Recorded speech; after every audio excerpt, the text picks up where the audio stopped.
So I want you to picture a scene. The room is dark. Everyone in the room is whispering real quietly so that no one will know that they're having this meeting.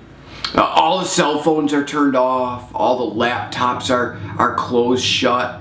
And they put some tape, over any device that's got a camera on it, and make sure that there is no one listening through any devices or bugs that might be in the room. You see, they don't want under any circumstances for anyone to hear the words that are being said. In fact, they don't even want anyone to know that they're even having this actual meeting. If it gets out that they are talking, feelings will be hurt, reputations will be tarnished, people will end up going on the defensive, relationships are going to be just ripped right apart. And no, in case you're wondering, this is not a secret get-together defying the coronavirus quarantine mandates. This is a secret meeting to talk about one individual and what everybody in that room thinks about that one person. Who is that one person that they're thinking about? It's you. It's you. The secret meeting is just to talk about you and what those people think of you. So let me ask you this. Are you nervous right now? Are you mad at them for doing this? What do you think they're going to say? Does that scare you, what they're going to say?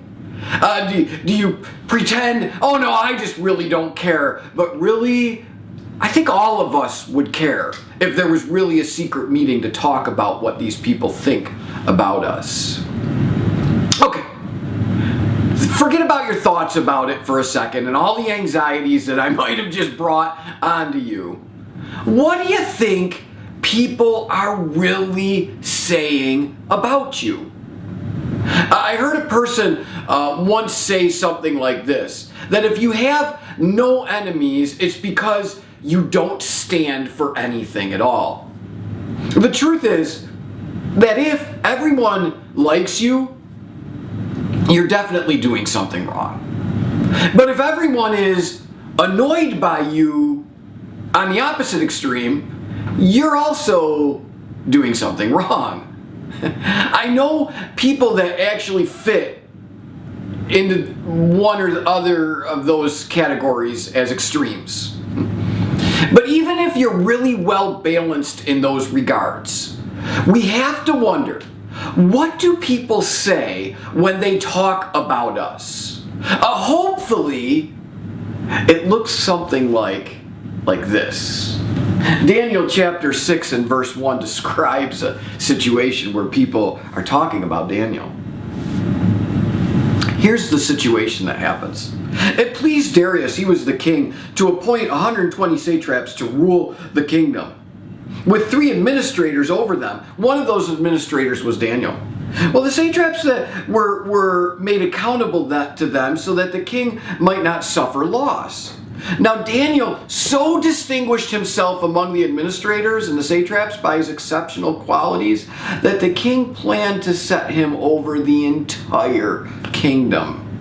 At this, the administrators and the satraps tried to find grounds for charges against Daniel and his conduct of governmental affairs, but they couldn't. They were unable to do so.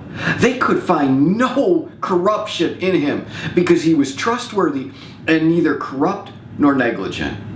Finally, these men, after getting together and talking about him, these men said, "We will never find any basis for charges against this man Daniel unless we can come up with something that has to do with the law of his God." Look, the guy, Daniel, he was really, really good at his job. I mean, he worked super hard at it, despite people around him that maybe got really mad that he worked so hard. And I've heard of this happening at companies where people say something to an individual who's working really hard. They'll say, "Hey, stop working so hard. You're making the rest of us look bad."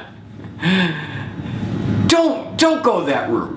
Just work hard. Those insults are really compliments. if that's what people are saying about you in their hidden meetings.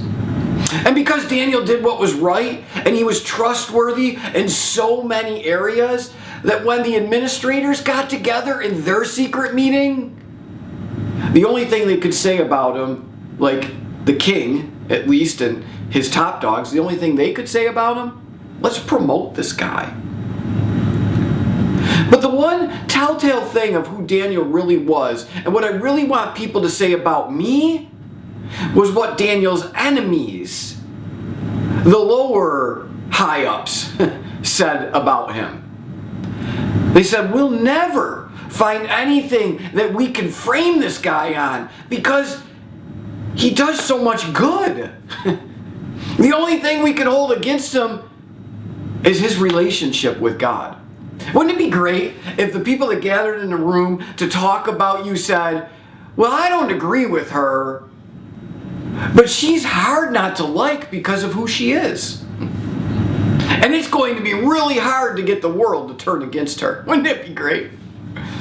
I know the most important thing isn't what others say about us, but it's what God says about us. I get that. But a real indicator of what God thinks can probably be deduced through what fellow man is saying about you and me. So what do you think the people in the hidden rooms, what do you think they're saying about you? And what are you going to do with your life in order to make it look like what those around Daniel said about him? That's what I want you to ponder today. Wouldn't it be great if we heard the same things that those people who were gathered around Daniel had to say about him? How are we going to get there? Think about that. We'll see you tomorrow.